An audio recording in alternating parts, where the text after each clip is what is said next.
Diomandé l'a mis dans sa poche. Mais sans blague. Mais c'était quoi ce joueur? Non, non, il faut venir à Liverpool. Les gars, les Ivoiriens, vous avez un diamant brut vraiment dans votre équipe. Double contact. Je sais pas si vous avez vu l'action là.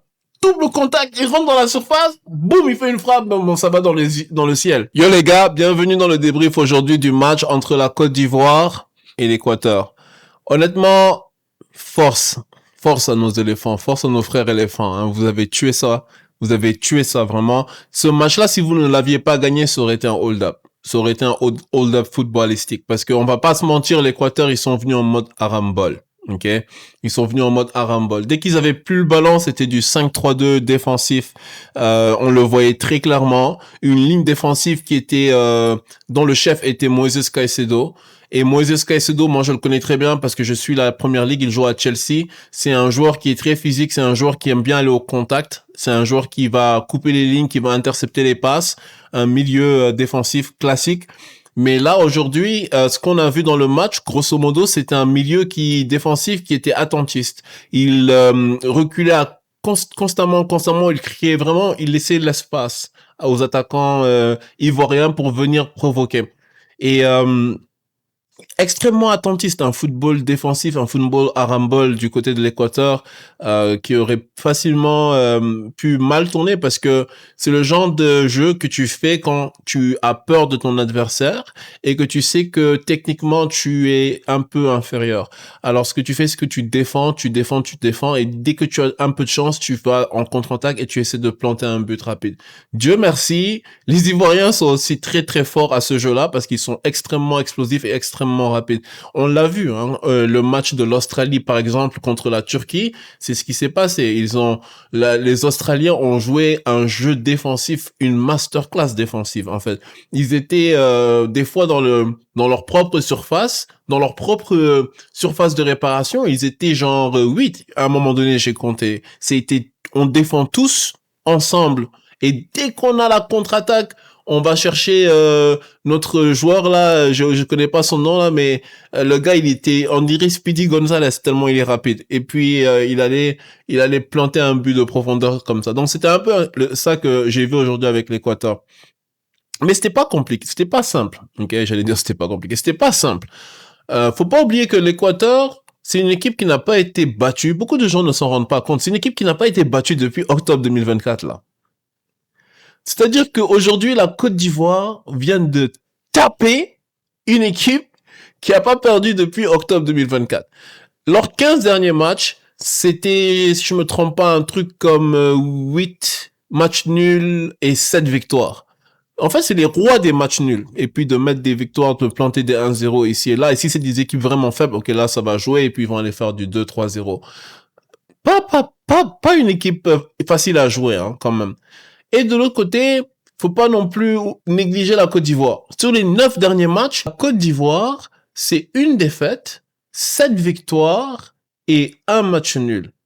Donc, quand on vient jouer les 14 aujourd'hui, on regarde la Côte d'Ivoire et on se dit, OK, les gars arrivent en grande forme. Surtout que leur dernier match, c'était contre une équipe de France en amical. Après cette belle prestation, il fallait simplement confirmer, quoi. Donc, la première chose qui me tape à l'œil, moi, je regarde le match et je me dis, mais il est où Amad Diallo? Je vois l'attaque, je vois Yann Diomandé, je vois Eli Wahi, je vois Nicolas Pepe. Je me dis, bon, les choix de Emers Faye, comme je dis, moi, je connais pas très bien cette sélection ivoirienne, mais le coach, il fait du bon travail. Donc, je me dis qu'il sait ce qu'il fait. J'ai vu que Amad Diallo était sur le banc. Je me suis dit, il va sûrement venir comme super sub. Et puis, c'est exactement ce qui s'est passé. Il est venu comme super sub. Et comme on le sait tous, c'est lui qui a fait la différence. Bref. Et donc voilà, le match commence. C'est quand même intense au début. C'est quand même équilibré. Les deux équipes se respectent. Il y a pas vraiment beaucoup de... C'était très clean tactiquement, hein. Les passes n'étaient pas perdues, les passes étaient très très précises, les joueurs ne perdaient pas beaucoup le ballon. Donc c'est deux équipes qui se regardaient, qui se mesuraient. Après il y avait des actions ici et là, il y a eu des frappes sur les barres transversales, il y a eu des frappes sur les poteaux. Bon, bref, on a tous vu. Mais bon, c'était un match où les deux équipes c'était un match de stratégie en fait. C'était comme un jeu de dames et on essaie de savoir un peu comment on allait renverser l'autre. Donc le break il est arrivé à la fin du match. Mais avant d'arriver à ça, moi je veux parler de Yann Diomandé. Mais Yann Diomandé, là, s'il te plaît, viens à Liverpool, mon gars. Viens à Liverpool. Arrête, oublie PSG, là. Je sais qu'on est en train de dire, oh, PSG, Liverpool et tout, en ce moment, qu'il est pas sûr. PSG, ils ont gagné déjà 2 Ligues des Champions, mon frère. Le football, il est cyclique. D'accord? Le football, il est cyclique. Là, la coupe, maintenant, c'est pour quelqu'un d'autre. Donc, va pas au PSG. Ils vont passer un autre moment, là, avant de gagner. Viens à Liverpool. Nous, on a souffert cette saison. Là, on a sorti notre vieux coach. Là, on a un nouveau coach. On passe sur des bonnes bases. Viens, on va te donner une position, on va te donner une position et tu vas commencer à jouer tous les matchs. Si tu regardes la Côte d'Ivoire aujourd'hui, toutes les actions passées par Yann Diomandé. Déjà, tout le match, en tout cas, tous passés par le côté. Peut-être 70% des balles passées par Yann Diomandé et l'autre 30% passées sur l'autre côté avec Touré. D'accord? Et Yann Diomandé, qu'est-ce qui était intéressant, c'est qu'il gagnait tous ses duels. Le mec, il est méga explosif. Il est méga explosif. Il me faisait penser à Mbappé quand il avait 18 ans. Il était super explosif, bro. Hincapié est le défenseur central de Arsenal, là, qui vient de gagner la Premier League, ne pouvait pas le contenir. Le gars l'a mis dans sa poche, quoi. Diomandé l'a mis dans sa poche. Mais sans blague. Mais c'était quoi ce joueur? Non, il faut venir à Liverpool. Les gars, les Ivoiriens, vous avez un diamant brut vraiment dans votre équipe.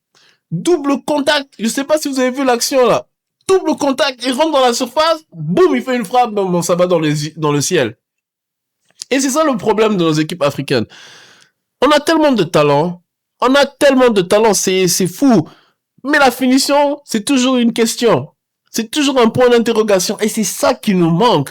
Et c'est pour ça que moi j'avais peur hier pour les Ivoiriens parce que je me disais, bro, s'ils arrivent à faire tout ce beau jeu-là, à dominer le match et tout, et qu'au final c'est un hold-up, c'est-à-dire que ça finit mal 0-0, ou que même peut-être l'Équateur arrive à planter un vieux but là sur un coup de pied arrêté, alors c'est terrible, ça va être dommage, ça va m'énerver, moi, tu vois, c'est ça. Moi, j'aime pas ça. Moi, j'aime quand l'équipe qui crée du jeu, c'est elle qui remporte la partie. Et c'est ça le problème avec le football africain. On a trop de déchets dans nos jeux. On a trop de déchets. Non, moi, je le connais très bien. Regarde, je regarde dans mon équipe au Sénégal. Les gars arrivent pas à finir. Iliman Ndiaye, lui, il peut tout faire, mais frapper frapper dans le cadre. Je sais pas c'est quoi le problème. Ensuite, tu as Jackson, même chose. Vous l'avez vu contre l'Arabie Saoudite. Bon, les gens, moi, je sais que vous l'avez pas regardé peut-être, mais le match contre l'Arabie Saoudite, le gars, il a un centre qui lui arrive, il est sur le point de penalty, la balle lui arrive sur le plat du pied et il arrive à la foutre dans les airs. C'était même plus difficile de manquer cette action-là que la marquer, mais il a fait le plus difficile, ce qui est de manquer le 4. Non, c'est ça. Bon, bref, pour revenir au match. C'est ça le truc, hein. Si on règle nos déchets là, on va être intenable parce que les joueurs sont extrêmement forts. Donc voilà, félicitations à la Côte d'Ivoire pour cette belle victoire. C'est vraiment mérité et j'ai hâte de voir pour la suite. Si vous avez aimé ce débrief, n'hésitez pas à me laisser un like et à me follow, ça m'encourage énormément et on se capte la prochaine fois. Peace.